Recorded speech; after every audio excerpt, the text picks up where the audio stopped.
Good afternoon, everyone. And thank you for joining us for the third panel for the Oxford Real Estate Conference 2021 in our virtual realities that we live in. I'm very, very pleased to be joined here by some great panelists. We're just waiting for one to join, but I think we'll go ahead. We've got Bettina Graf from Ariel Bank and Kai Tan from Sidel Group, and we're waiting for Patrick from Hilton, who will join us shortly, hopefully. And I think for questions, please feel free to write in the Q&A box and we'll try and get to them near the end of the hour. So, the hotel industry, and is there light at the end of the tunnel? It's been quite the year. Hotels closing, flights grounded. I think I want to start by discussing, what have been the biggest challenges the industry has faced this year? So over to you, Kai, if you want to kick that off. Sure. Thanks for the opportunity, Alicia and Oxford. So you're indeed right that the past year has been extremely tough. I think what's toughest in my role here is really seeing performance plunge so dramatically and trying to predict what the course of the recovery would look like and sort of quantify that. Because without drawing a line in the sand on when you think recovery is going to happen, we will never be able to underwrite and make deals happen. So I think that has been one of the biggest challenges. And the second biggest challenge as well is in past crises, we've seen quite a lot of opportunity. I think that there has been an opportunity for business models to evolve in this instance. However, the buying opportunity, which we'll get into later, has not really presented itself. So I think a combination of these two challenges have really surfaced in my role in acquisitions at Sidel. Yeah, absolutely. And Bettina, on the debt side, what do you think? The key word is non-predictability, because we have been working with hotel owners. We finance about 250 hotels, and we have been trying to figure out what does it need to get through this? How long is this going to take? In the beginning, I don't know if I was the one that was naive, but I thought we're going to go into a lockdown for 6 weeks and we're all going to come out, and then this is a SARS-like pandemic and we will have forgotten about it by the summer. So now we're yet in the next summer and we still don't know what is it going to take. And even whilst the pandemic is unpredictable, it's also the reaction of the various politic schemes that you can count on or not count on. Are hotels allowed to be open? How are they allowed to be open? For who are they allowed to be open? Is there a governmental program? So there is somewhat of an erratic decision making in the various countries. And we finance hotels in about 20 countries. So it's really hard to estimate what's the pandemic going to do and what is the political climate and what are the travel patterns going to do. So I would say that that's the biggest challenge. Yeah, absolutely. I mean, we own and operate in about 20 countries as well. And I think, especially at the beginning, when you didn't know what the government guidelines were, if you had to close, if you're allowed to be open, all of that was so different in all the different countries. And I think the challenge going forward is going to be, how long will this government support be around? And if, for example, the government support ends because local lockdowns end, what's going to happen when inbound travel isn't changing and there's still quarantines in place? So I think that's definitely a challenge, that all the uncertainty and looking forward, what the biggest challenge is going to be in the next few months, for sure. And I guess the next big question is, are you seeing green shoots anywhere? Because this is where it's going to, is there light at the end of the tunnel? Let's get into that. What are you guys seeing in the markets right now? Alicia, sorry, I was late. Hi. I was late coming on there. I was going to talk about our great technology. I'm probably not going to talk about that now, having managed to come on to this late.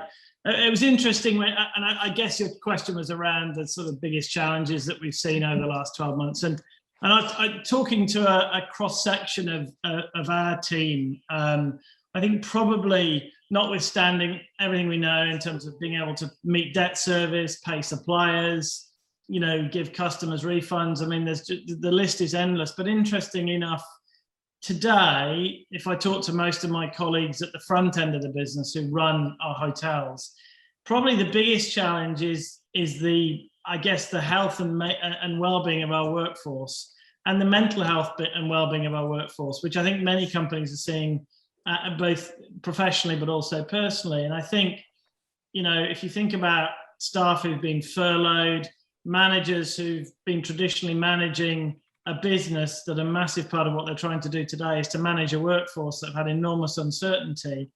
And some of that workforce has left the sector because other sectors like technology particularly has boomed. So we've certainly lost some of that expertise, but also trying to enable our teams to deliver hospitality service in the current COVID environment, and trying to get people's mental health and well-being and confidence back to a place where you can truly deliver great service is not easy, and it's not without its challenges. And actually, there's no playbook for it.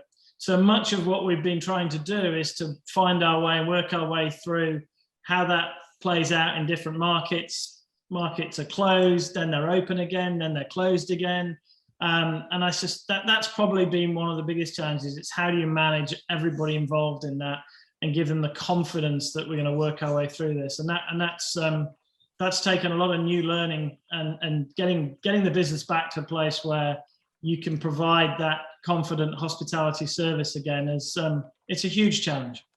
Absolutely. I mean, we're not just a large physical property to deal with. We are essentially a people business. So that's very true. And yeah, I guess maybe starting with you, Patrick, are you starting to see things shift? Are you starting to see what's the guest behavior like? Are you starting to see bookings come back? I mean, we are, and it differs in different parts of the world. And you know, China is where this started, and we've been able to learn all the way through from our colleagues and friends in China about right from the start what guests were expecting in terms of developing a safe and clean environment that for those hotels that were open and for those guests that were still traveling. And we learned from that. And again, all the way through, China's kind of been a little bit ahead of most of our markets. So we've been able to understand what's worked well in China, what's been more challenging. And I think certainly around the world at different paces, markets are recovering. Some markets have never had the impact that we felt particularly in the European markets. And so we've been able to learn all the way through that. And I think there are absolutely green shoots in many parts of the world, which we're seeking great confidence from. And also watching tragedies unfold, you know, what's happening in India at the moment it's desperately sad to watch, and trying to make sure that and ensure that everybody can help and do what they can to help. But kind of whole world is watching that and hoping that quickly that people can galvanize and help them find solutions to those problems. But so yeah, in many different I guess levels, markets are recovering. Some are still not in recovery mode, they're still almost in a firefighting mode, but there are certainly green shoots in a number of markets. Yeah, we're definitely seeing, at least in the US market in the last couple of weeks with the vaccine rollout going so well, that we're definitely seeing bookings pick up, especially in leisure locations, for sure. And Kai, you guys seeing the same thing on your guys' end? Yeah, I think we definitely are, especially when it comes to drive-to leisure. I think on a broader level, we're seeing the most successful sort of rebound in countries with a strong vaccine rollout, and two, more importantly, a strong domestic demand. I think countries like Thailand and Singapore, even though Singapore is going through a strong vaccination program, without international travel, the performance just won't pick up. In the US, the recovery has been pretty incredible. I think in the trough in April 2020, we're looking at 22% occupancy, but STR just released it last week. We're looking at about 57.3%. That's an incredible pace of pickup. And in Europe, we're not even seeing those levels anywhere close to those levels as well. In some locations like Palm Springs and other resort markets like Miami, we're seeing even levels of occupancy that are higher than pre-COVID. So clearly the desire to travel is there. And I think that the US will you'll see a continued strong recovery in the next couple of months as we get into the summer months. Yeah, absolutely. And Patrick, actually, that's you know, what level, I mean, specific brands, specific segments, are you seeing a difference in that? Because we're definitely seeing it in the high-end leisure. I mean, our ADR compared to 2019 is actually very, very strong in some of the beach locations in the US. So it'll be interesting to see what you're seeing in the different segments. Yeah, I mean, I think society as a whole has this incredible capacity to rebound and to sort of re-energize the demand. And certainly, if you look at that domestic leisure business, it's been enormous. And actually, I think everyone's expecting, as markets open up, as Kai states, where you've got strong vaccine programs in place and people are allowed to travel again. I notice three of our hotels in Scotland reopened this morning, because in Scotland they've opened up aspects of hospitality and travel, the same flowing through into other parts of the UK over the next 3 or 4 weeks. So there's a huge demand. I think a lot of people, whilst a lot of people have been, very negatively impacted financially, an awful lot of people have also saved a lot of money in the last 12 months. And I think people are more determined than ever to travel, both domestically, interregionally and internationally. I think that's the priority order. It's going to be domestic leisure, then interregional leisure, then international leisure, albeit markets like the Maldives, Seychelles, we already see, great demand if people are allowed to travel to those destinations now. And so leisure will absolutely lead the way. The other interesting one, I was talking to a colleague this morning, is there's a very strong feel that the incentive business will start to come back very strongly late this year and into next year. Lots of people running sales teams, they want to really remotivate those teams. And I think that's an element of business that will come back strongly. I think we all know the area that's probably going to be a little less fast is the big meetings business, and just how quickly that will come back over the fullness of time, we'll see. There are a lot of meeting planners talking to us about wanting to get dates in the diary. So I think there's an enthusiasm to do it. It's a question of what they're allowed to do as travel corridors reopen, as the airline industry that we rely on so heavily for that interregional and international markets, as they make more capacity available. But I think the general consensus is positive.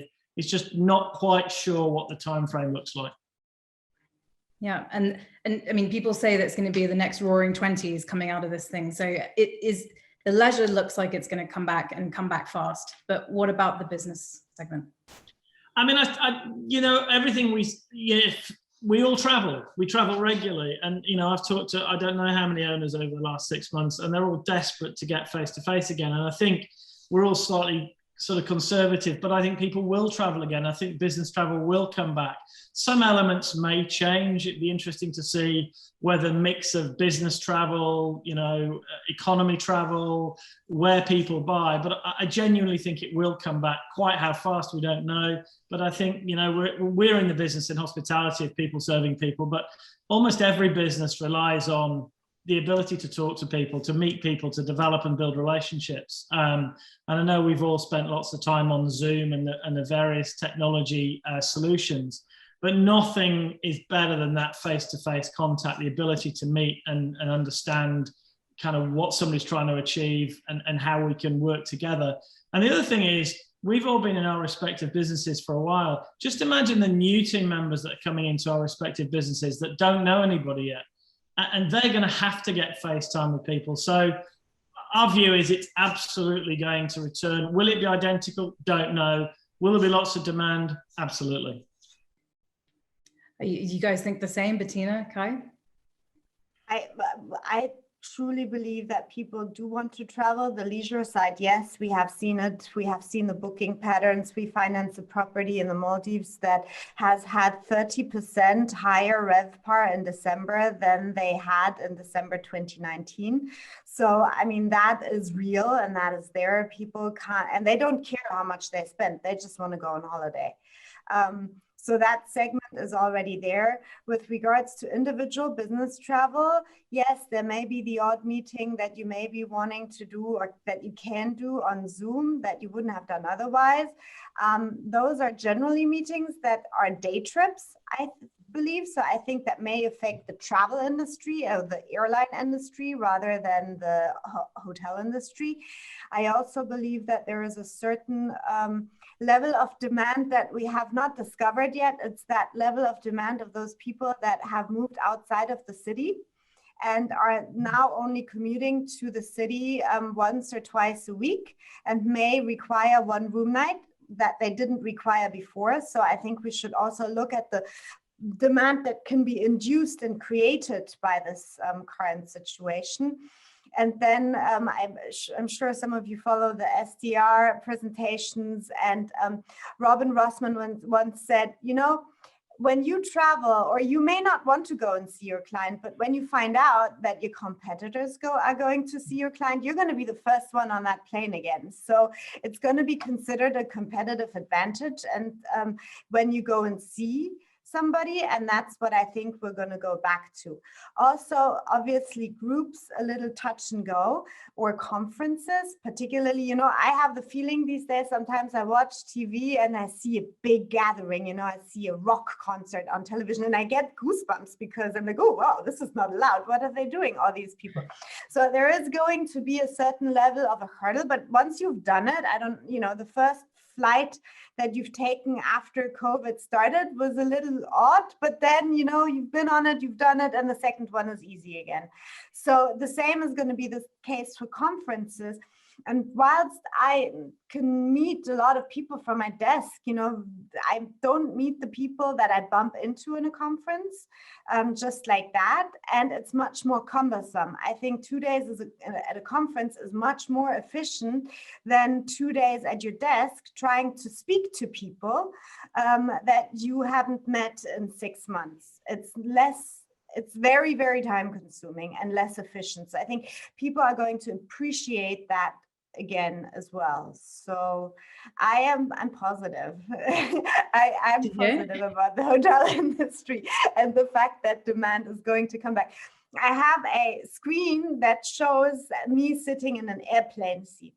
And whenever I put this on, whatever people say, the first thing, oh, are you sitting in an airplane? I would love to sit in an airplane again. Oh, I haven't traveled. I mean, people are emotional about travel, and we're talking about our economy and our millennials being more about experience. That's not Zoom, you know, that may be, but you're not having, broadening your life experience on Zoom. And that's what we're going to go back to, life experience. And I guess you could also say that, with these flexible working environments where people can work from home more, maybe there's, new business travel that will emerge, like, the working nomad, you can work from anywhere. So maybe go travel while you're working. I think that could definitely come up as well. I think on that note, Alicia, really quickly, I want to add the element of scale. I think Patrick really touched on this when he talked about business development. And against someone like Hilton, everyone knows Hilton. Not many people know of us because we're such a small company and we do boutique lifestyle products. So for me and business travel, getting in front of the owner and getting in front of, the stakeholders is extremely important, especially in person, because we don't get much pipeline just because of that scale. So what we've seen over the past few months is the big do get bigger. And I guess that the smaller competitors are sort of racing to try to get out there as well, so that we stand an equal footing and equal chance moving forward. I think, Alicia, a good way of summarizing a lot of that is I always think a beer or a glass of Chablis or a glass of champagne or whatever you like always tastes better when you're with other people than it does sitting at home on your own. It just does. And I think, we are, as I said earlier, people like people, and they want, not everybody, but most of us like to be with other people. And I think it's just an enormously important part of what society's been for a long time. And I don't remember having a discussion with anybody that said, I never want to travel again. Quite the opposite. Yeah, absolutely. Absolutely. I guess, and going to that then, I mean, when you look at the operating standards that we're all doing, it's very hard as an operator to provide that, feeling of being together and that high-end service with all these COVID restrictions. So I know, at least with the Hilton brand standards, they've changed quite drastically in the last few months. Do you think that's going to stay? And how is Hilton looking at something like providing that service? Yeah, I think it's a great question. So much of what we've needed to do in the last 12 months has been about giving consumers confidence that when they travel with us, stay with us, that they're going to be in an environment that they feel is comfortable and safe. I think the wearing of face masks in many parts of Asia has existed for a long time, right from when the first outbreak of SARS, and actually it's become quite normal, and it hasn't been an impediment at all to travel and lifestyle. I think there are elements of what we've been through in the last 12 months that will probably stay with us for a long time. And at the moment, but they've also become quite, I'll be careful how I say this, but quite easy. People understand them. They understand what they have to do. They understand sanitizing their hands. I would argue that, room standards in terms of cleaning rooms, guests have always expected them to be, meticulously cleaned. That's not changed. The fact that we've now gone further and we do more and we really focus on the touch points, I think has given, our customers real confidence. And I think that's likely to stay. I don't see that going away. And I think we've all learned to live with it. Sitting around restaurant tables at the moment with a little bit more space. I don't hear anybody complaining about not being, cozied into 6 of us at a table for 4. I think quite the opposite. I think the challenge will be particularly for restaurateurs, have I reduced my covers significantly? Can I still make this business work with that level of covers, or do I need, can I slowly get back to a similar level of covers as before? So I think elements of it will absolutely stay. I think we probably will all run better businesses as a result of this. I think the focus on cost, let's be honest, we've always had a focus on cost, and that some companies are better at it than others. But I think that the focus on and the ability to deliver profitable businesses at much lower occupancies is something we've all had to focus on that we never really thought we'd have to. The only time you would run occupancies in the 20s and 30s was usually the first 2 or 3 days of opening a new hotel, and then you thought, well, that's the end of that. That'll never happen again. Whereas that's obviously been a little different. So I think there's quite a lot of benefits that will come out of this that will allow, and the banks and Bettina and her colleagues will be delighted to hear it, that potentially we could all run better businesses as a result of this. Yeah, I definitely think we know our P&L, our lines of the P&L very, very well after this year, for sure. And just a quick one before I move on to Bettina. How do you see technology playing a part in providing service? I think technology has for a long time been an important part of what customers expect. And one of the things that we've had for a long time is the ability for guests to check in pre-arrival, long before COVID, and the ability to go straight to room, albeit in some markets one had to show identification. And I think that straight to room technology has been something that has been really well received by guests and almost expected by them, in the same way what Uber's done for the taxi industry and the ability to call cars when you need them. I think many businesses have had to do that because consumers have expected it. And let's be honest, how many times did you ever meet a customer that was desperate to queue at the front desk waiting for a key to get to their room? So those are things, in my view, that we were doing anyway, and that was a real requirement to do. But I think they've played very nicely into what we've needed to do through this crisis in terms of reducing the touch points and making it easier for customers to get straight to the room and enjoy that hospitality. So I think there'll be lots of that. I think the ability to use apps and technology to order products, whether you're in a bar or restaurant, whether you want room service. So I think technology will continue, and would have anyway, been an important part of what we have to do to evolve our business. Got it. And Bettina, Kai, are you guys seeing the same kind of cost cutting be very beneficial for your borrowers and for your assets? Sorry, I think you're on mute. Yeah. Yes, and yes, because all we're doing right now is literally looking at how much money is it going to take to get through this year, and where is this money going to come from? So obviously going through the individual line items, saying, this can be cut, this can be cut, this can be cut is very important. I think also of importance is what we have heard, not from our clients, but from other people in the industry, is that also they believe that certain costs are not going to come back. How an organization evolves, and yes, you have this position that you've always had, but do you really still need it? Has it already been replaced by technology? Is this kind of service agent for, I don't know what, the bath sommelier that's not going to come because it's unhygienic now, is that something that's going to be kept in the books? So, I think there's a couple of things that from a long-term profitability perspective were added when the times were good, when we were in a 10 consecutive year of RevPAR growth and you could fine tune your service, but we're not going to be there for a while. And guests are also not going to expect it anymore for a while.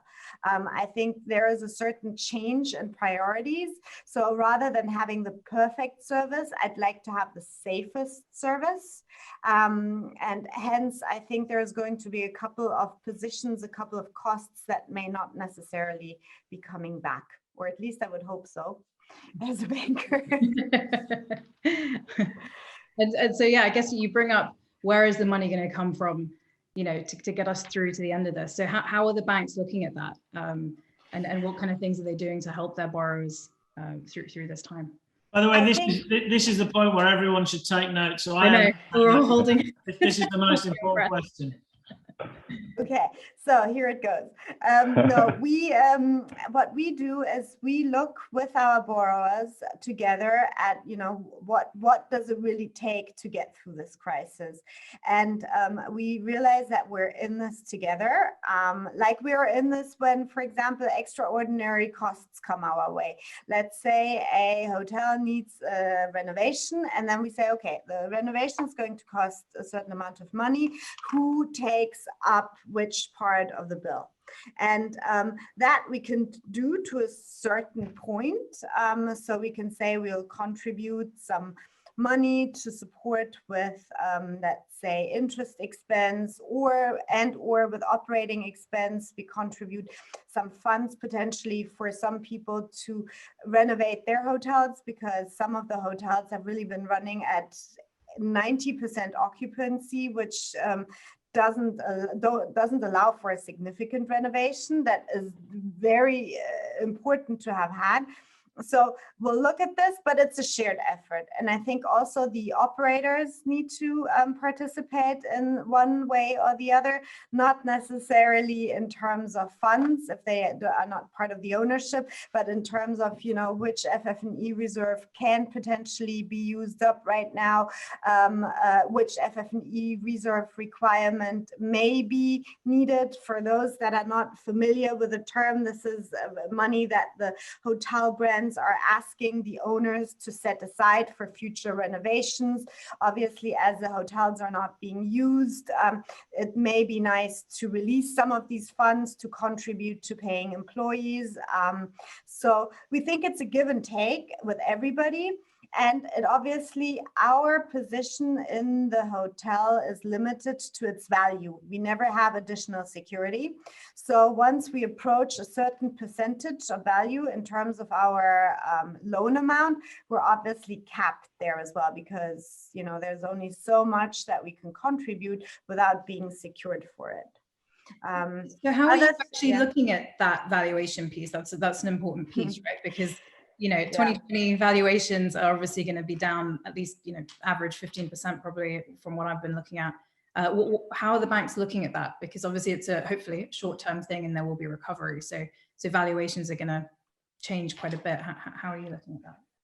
We are one of the banks that has valued their whole portfolio last year. So big effort. And obviously we have a large amount of knowledge now, but it's only theoretical, right? Because none of these valuations are based on market evidence.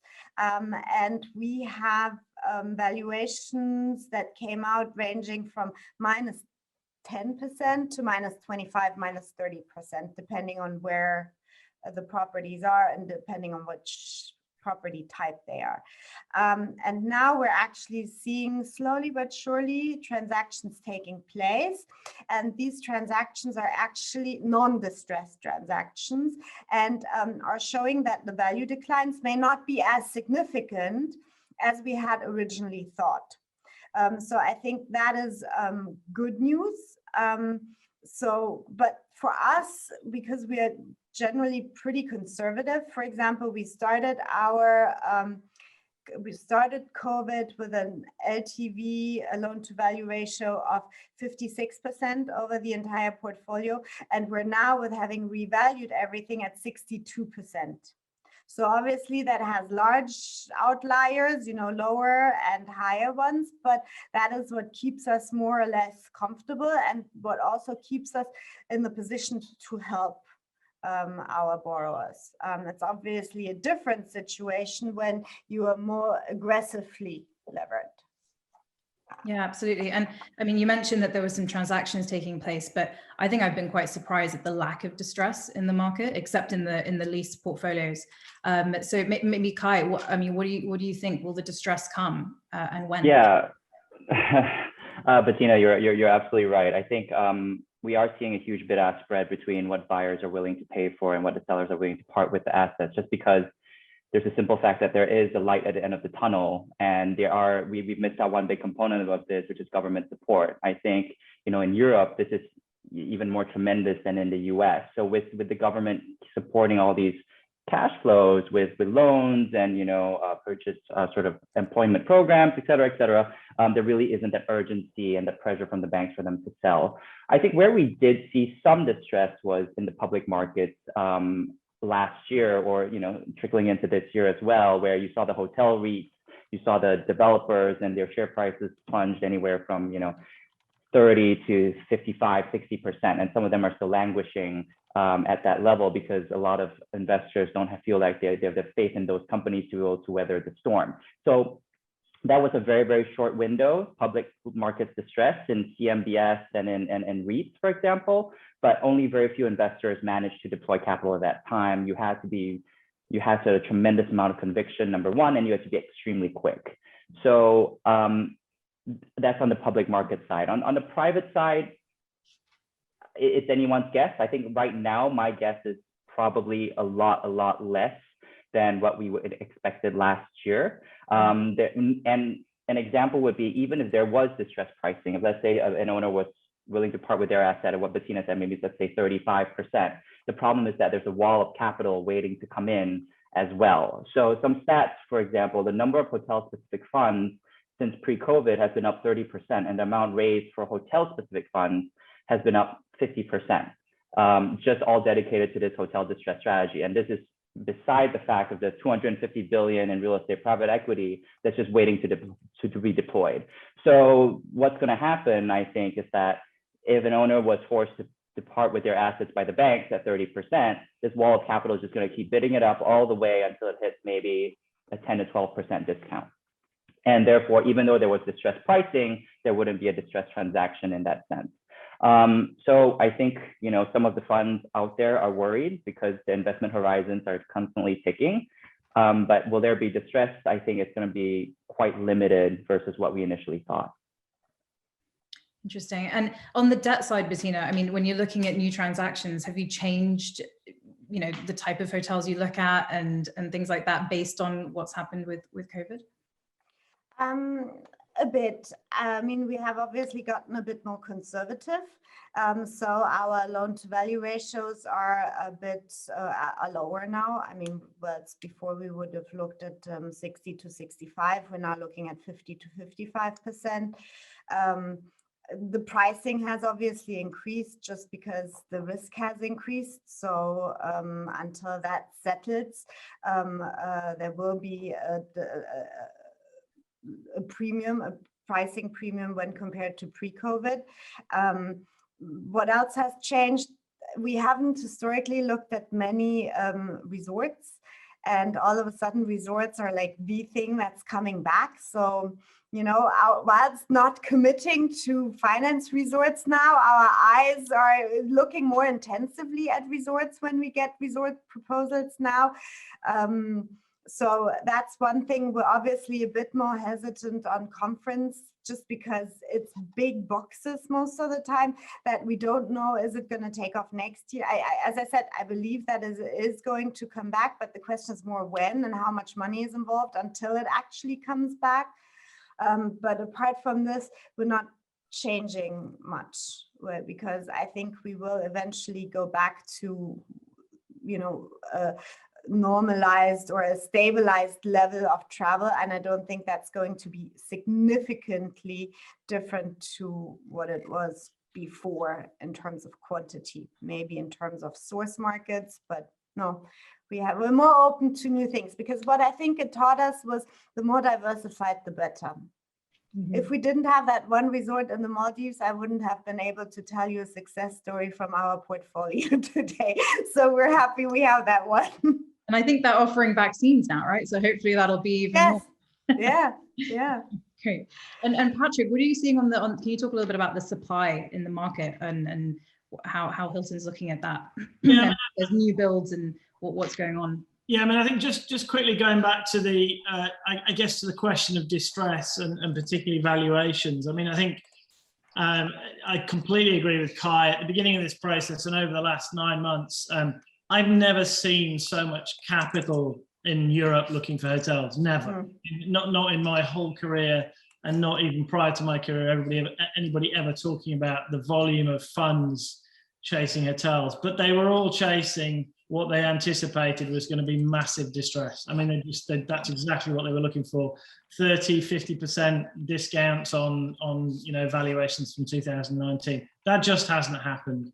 And there's no evidence it will happen. And I think that, could there be some level of discount in some asset classes, in some hospitality assets? Perhaps, but I think they would have been discounted anyway. I think that there's always in any cycle or hotels that are not optimized, that are not really in the right place, and therefore they may change hands and be completely repositioned. That's just part of the normal cycle we live through.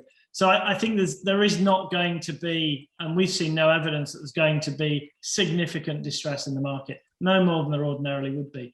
I think the valuation piece, again, as Bettina said, unless you've got transactions, then it's impossible to really understand that there would be any real opportunity to drive meaningful valuations. And I think there's been some fairly interesting statements made by some valuers, not all certainly, about valuations, which I've struggled with. And to be honest, I think most lenders have taken a very intelligent approach and have provided forbearance and said, let's wait until we find our way out of this crisis. And we're starting to do that. And so I think that there is huge demand for hospitality. And I think the lease model, in particular in markets like Germany, has been very interesting, where I think a number of landlords have sort of set out to terminate leases and then gone, well, actually, who's going to step in here and how different are they to the existing landlord? Because ultimately a tenant's capacity to pay their lease payment is driven by the business that sits in that property. And I think there was a lot of noise initially. Some of that's calmed down. Some leases have certainly been terminated. New tenants stepped in, and there'll always be a bit of that, as I say, in a normal market. But I don't think we're not expecting to see huge distress. What we are seeing is a lot of independent operators who, over the years, have contemplated staying independent or moving to a company like ours, where they can pick a brand to affiliate. They can keep their existing hotel operation, they can keep their existing brand, but come and join us from an affiliation perspective. We've seen a big ramp up in that activity. Conversions of existing hotels coming into systems is something that we expect to continue, and there's certainly been a lot of that. I think the new build market and what you talked about in terms of pipeline and supply, clearly over the last 12 months hasn't been an optimum time for anybody to open a hotel. And most of the owners have kept building. Sometimes building timelines have been slowed down, availability of materials, less labourers on site, all those things. The Suez Canal didn't help with certain things being held up, but that was it. And the number of people who blamed that for, just an unbelievable number of different things was quite funny. But I think that whilst things have slowed down, hoteliering is a long commitment. And I think most owners recognise the markets will come back. So what we saw is a slightly delayed opening schedule from last year, albeit we still had circa 5% NUG as a company, net unit growth. This year, we're expecting a lot of the slippage from last year to roll into this year. Parts of Europe, clearly that's slipping back again. Nobody's in a rush to open up their hotels just until they can see that the travel's opening up. But we certainly expect to see that play out over the second 2 quarters this year and certainly into next year. So there is still huge appetite for growth. And I think that we're living in, as Chris Nassetta often talks about, the global age of travel. Whilst there may have been a little slowdown during the last 12 months, that's not stopped, and we don't expect that to stop. And I think leisure in particular, as Bettina just referenced, resort destinations, I think, will continue to enjoy incredible growth. And then it's about things like, transportation. How easy is it? What's the network like to support those destinations? How do you balance the destination not becoming too crowded? All of those things, which again are an ordinary part of what we do in growing hotels, but we're hugely optimistic about the continued growth of our business. And whilst this has caused a bit of a slowdown, the general trajectory has not changed. It's still very, very aggressive. So I hope we're making the right move to open our Curio here in London in the next couple of weeks. Without a doubt, you are. I completely think you are. And again, it's great because I think some owners have been able to put capital into their properties during this quiet period, and they're the smartest cookies in the jar, because as the market comes back, they've got hotels that have been fully renovated, offer customers exactly what they're looking for. Now, not everybody's been able to do that, and we completely understand that, but I think some owners have really been able to take advantage of this particular situation and renovate their assets appropriately. Yeah, and Kai, you guys are opening the Nomad in London as well this year, right? Is that still? Yeah, we're planning to open 21st of May to the public, and we'll see how that goes. It's been delayed, I think, about 4 or 5 times now. So we're excited about that opening. But on that point, I think, just to go back to the stress question a little bit, I think a watershed moment is going to be when you start seeing government support start peeling off in different parts of the world. Everything has been extended to September 2021, end of 2021. So we haven't really had an instance where I've seen a government or a jurisdiction pull off a lot of their aid. And when that aid comes off and the P&L and the carry costs get a little too high, that's when I think some assets might shake out in the system. I think I was reading the other article the other day in the US, and I think this is a widely known fact, is that people are still being paid more to sit on, their unemployment benefits in many parts of the world versus going back to work in the hotels, et cetera, et cetera. So when these benefits get taken away and then the wages might drop, or, the support goes away, then I think, Bettina is going to start seeing the cost go up. And then I think that's when she's going to crack the whip, and maybe she's going to say, hey, you guys have to think about transacting or selling your asset. I think just to combine what we've said before in terms of there's a lot of capital out there, and yes, there may be some borrowers or owners that will run out of cash throughout this as it takes longer, depending on the quality of the asset, the location of the asset, and the way they are levered. There is a lot of this capital willing to come in on the top and just say, look, I'm willing to support, I realize you have run out of liquidity. I still have some left. Let me come in on a corporate level or on a preferred equity level or on a mezz piece level where I'm willing to support, because that's the opportunity that all of these, all of this capital that's willing to get into the sector is pushing in now, because they're realizing their way is not going to be through the banks. Because so far so good. We have seen some of these opportunities, and some of these situations help and work out really well for everybody. I think what's interesting on that as well, Bettina, is that I think longer term investors such as family offices or owner operators who want to expand into the key gateway markets and haven't had the chance to do so before might find this correction to be quite an interesting opportunity. They're not looking for the 20-30% discounts. They're looking for maybe, it happens to be 5-10% off. I've always wanted to be in New York. I've always wanted to be in Paris, et cetera, et cetera. So I think for those parties with a lower cost of capital, longer term horizon, they're more patient.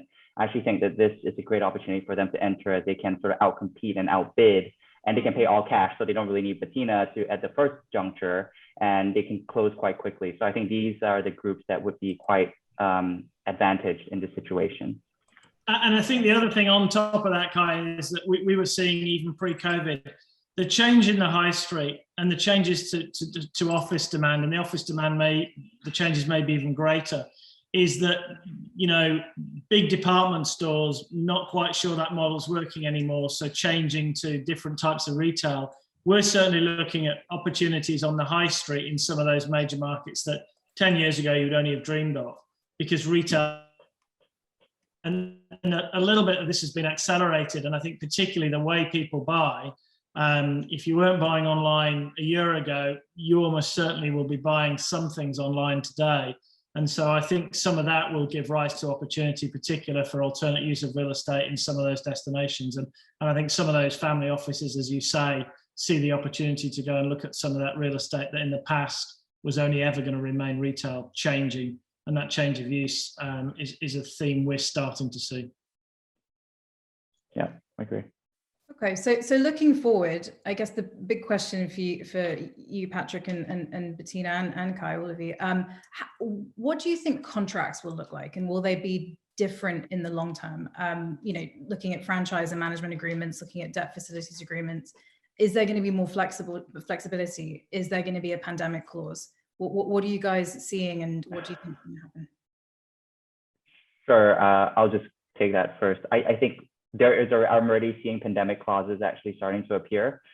We haven't signed up on the dotted line yet, but I think what we're seeing is that the owners want to mitigate a zero payment situation where they want some sort of cash flow even when there's a pandemic. So some of the pandemic clauses that I've seen are, okay, you get to defer by X amount of time, or even if this happens, you have to pay, you know, 40, 50, 60% with a guarantee of sorts. So these are definitely starting to come through in our documents as we speak. One thing that I think is going to be permanently memorialized is the FF&E reserve that Bettina has mentioned. I think, you know, there's probably going to be some sort of codification of the FF&E reserve under certain extreme circumstances being able to be sort of leveraged on. I think that's definitely going to come. But I think ultimately, owners are going to try to ask for more income guarantees moving forward. Operators are going to try to provide less guarantees given the liabilities that some of the very heavily leased companies have sort of operated in the past. It's going to be a consistent tug of war. It's always been, and it will continue to be that way. But that's what we're seeing, at least in the past few months. Yeah, I think certainly in lease agreements, Alicia, you're going to see that those pandemic clauses probably a point of contention. Fortunately, it's not an issue for us because we stopped doing leases a long time ago. It's not part of our core model, but it is part of a model that some of our franchisees will use as their access to real estate. So we need to be cognizant of it. I don't think there'll be significant changes to agreements that weren't otherwise happening, because I think agreements over time are always trying to be more balanced. I think franchise agreements will probably remain franchise agreements. I think there will be more commercial demands. I think Kai's absolutely right.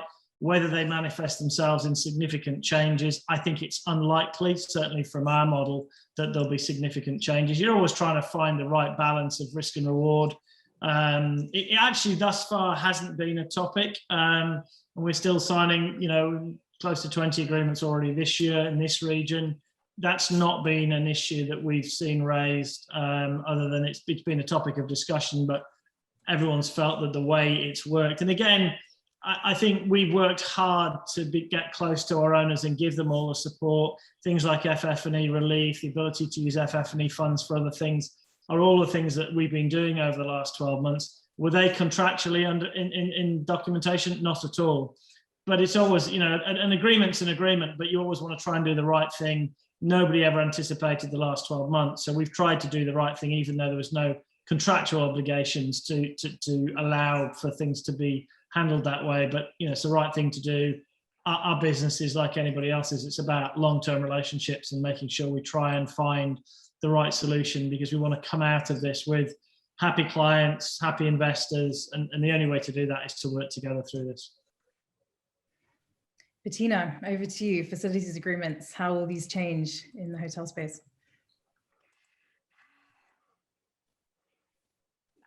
I mean, what we have been incorporating things obviously now that we didn't have before, such as interest reserves, operating expense reserves, something like minimum balances on operating accounts, in the sense of that's going to help you find out how much is actually, you know, how close we are to not being able to support the hotel operations anymore. But I would think that is largely reflective of the current level of risk that we are perceiving. I think going forward, as we go back to normality, hopefully, I cannot see I cannot see any significant changes. What we're more looking at is obviously towards sustainability. We're looking more towards green lending and whatever that entails in loan agreements. So those are the predominant changes that we're seeing at the moment. We haven't done anything pandemic related yet as a standard. Okay, understood. I'm going to do some questions from the audience. One was, what is your take on the growth of the Airbnb industry with respect to hospitality and leisure during this pandemic? Don't you think with the pandemic and quarantine measures, it might just be the reason why the hotel sector might not be able to recover as quickly as it should post-pandemic? I think the opposite, actually, and evidence would suggest that. I think, it's a sector, it's growing, we're growing. I think one of the things we were able to do and influence and manage is by putting in a program of what we expected every hotel to deliver for guests was something we could do with absolute consistency. So the Clean Stay program we put in place, working with independent specialists and then all our ownership communities, was something we could turn around and say to our consumers globally, this is in place. I'm not sure other like Airbnb have that capacity. I don't know that they do. But certainly all the feedback we had from our customers was that we were doing the right thing in that respect. That's a business that's growing. I don't think that we've grown any more slowly or that the usage has moved away from us. I think in some respects the opposite, but it depends on the segment where you are. So no, it hasn't. I don't think it's had a negative impact on our growth or usage at all. Anyone else want to answer?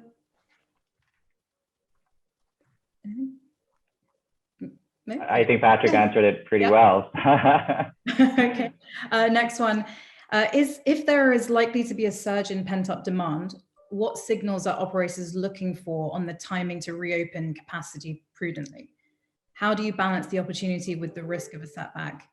And is a price surge due to shortage in capacity inevitable at some point?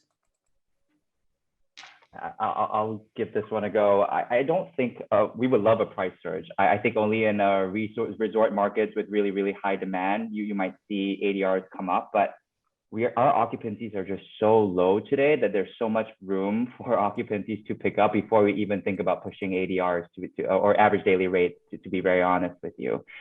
In terms of when we're going to reopen, I think for each hotel and each property, and Bettina probably knows this in the back of her fingers, back of her hand, is what occupancy levels will the property start breaking even.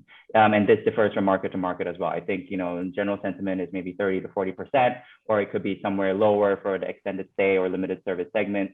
So there are metrics in which we weigh. It's a cost benefit analysis in which where we think our occupancies are going to be and whether we think that it's worthwhile to open. And then of course there's the regulatory regime, and the UK itself has seen open and close and open and close. So maybe it's better to wait it out a little longer versus trying to rush towards the open and see another, hopefully not, but see another sort of lockdown again.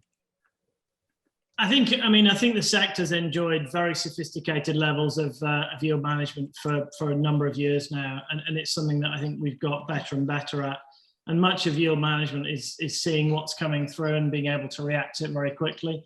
I think in terms of opening, probably one of our biggest learnings in many markets is keeping a hotel open when we can was absolutely the right thing to do, because what we've done in some markets where we've kept a hotel open and most of the hotels around us have closed, those regular travelers that still did need to travel and were permitted to travel came and enjoyed what we were able to offer and said, actually, I'm going to continue to stay with you. So, there are many cases where we've now, particularly in a second or third lockdown, where we've been allowed to or permitted to, we've stayed open, managed the business very keenly. And it's been a huge benefit. So I think we've stayed very close to those markets. I think we see when demand's coming back. I think there will absolutely be very high levels of demand in some leisure markets. We're already seeing it. Markets like, the Maldives, and more domestically, and particularly in a market like the UK or some other European markets, they've had huge demand ready for when they're allowed to travel again. There's been mixed messages from government sometimes, don't book a summer holiday, book a summer holiday. And I think most consumers have said, if I can book a summer holiday with the flexibility that I'll get a refund, something we did a year ago when this all started, then I'm happy to do that. they'll generally do that with companies that they trust, that were able to provide refunds a year ago and didn't gouge them or make it very difficult for them to get their money back. So the companies that have taken care of their customers and work with their ownership groups are better placed to be able to do that. But I absolutely think there will be some markets where there's very, very strong demand over the next 6 months. Absolutely. Great. And one last final question from me. If you had 100 million pounds, let's call it, to invest anywhere in the world in hotels, where would you put your money right now? That's to all of you. I'll answer it as well, but I want to know what you guys say first. Kai, you want to take that first? Or? Sure. I think we continue to believe that this is a pre-COVID thesis that our company has, given a focus in lifestyle, luxury, or boutique hotels, that there's a huge opportunity for lifestyle hotels across key gateway European cities. If you think about it, in cities like Rome, Venice, et cetera, you have the extreme luxury tier of 800, 900, 1,000 euros a night. And you have sort of very dated, fragmented ownership, family-owned, poor quality hotels, which are charging 250 euros a night. But in these cities, we don't really see what we're seeing in New York and London and some of the other cities where there's a strong lifestyle component, especially with the millennial generation. There's more the desire for experience. So I continue to believe that I would put my money into key gateway European cities where lifestyle boutique hotels are under indexed, and put my money into those and have a great F&B program. So that's where I would go, probably likes of Rome and Milan and a few others across the continent. Yeah. I just had a quick look. Let me tell you where I wouldn't put my money to start with, because I know nothing about it. According to this sitting on my screen, it may be wrong. With 100 million, I could afford to buy 2,590 Bitcoins. Well, I don't understand the Bitcoin technology at all. So let me tell you, I wouldn't put a penny there. What I would do though, and it runs a little bit along what Kai said, our experience of investors generally is the investors who understand their own markets generally invest the best and are most successful. I think from my perspective, if I look at markets like London, like Paris, like Rome, the slight change, I would put it into brands like Hampton by Hilton, which is an economy brand, or Motto by Hilton. I think those cities will come back, and I think there'll be very strong demand for those cities. I know a lot of people are nervous about them, but I would invest in that focused service segment, which I think will continue to grow. I think there's a lot of capacity for good quality product in that, what we call focused service, which is the kind of entry point for us. And that's where I would absolutely focus all 100 million of my pounds. And let me know when you can send it through, Alicia, and we can start. And Bettina? I'll do a combination of the two. I will do key gateway cities, but I will invest in a product that is catering to the people that I just described before, i.e. the people that have moved out of these key gateway cities because of the residential markets being difficult, because of wanting to have a better quality of life, and that are coming into the city once or twice a week. And I would cater to those people with a focused service product that has some sort of a residential, sorry to mention a non-Hilton product right now, a residence in, for example, or some sort of an apartment component. That's what I would do. Well, you kind of took my idea as well. I think the most. Oh no, sorry. It's the hardest when you're the last one. I know. Actually, I would split it as well. The most resilient part of our portfolio was probably the economy segment in the US, and specifically extended stay. So I put probably 50% of it there, and then 50% into a great resort, into a really fun island that I really want to visit soon, I think. That you really want to go to on vacation yourself. Exactly, because that's what we're all missing, right?